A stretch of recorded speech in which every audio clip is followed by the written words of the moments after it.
याते जवेद की मोहब्बत, अजीजों, आए तौरा के लिए जदोजहद करें।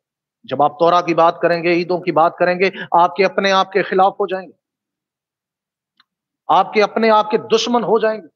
मैंने अपनी आंखों से देखा है विक्टर भाई, मैंने अपनी आंखों से ये मामलात देखे हैं।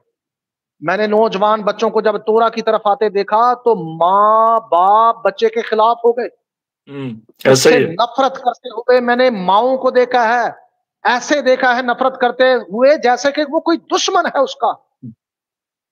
और मैंने ऐसी माओं को भी देखा है कि उसका बच्चा शराबी, पोडरी, ड्रग्स पीने वाला बन जाए, हीरोइन पीने वाला बन जाए, तो वो माँ उससे फिर भी प्यार करती है। गले लगाती लेकिन है। जैसे ही कोई उसे गले लगाती है, लेकिन जैसे ही कोई बच्चा तौरेत की तरफ आता है, हुक्मों की तरफ आता है, तो वो माँ जल्लाद बन जाती है। मैंने कभी बहुत सारी माओं का ऐसा रूप नहीं देखा।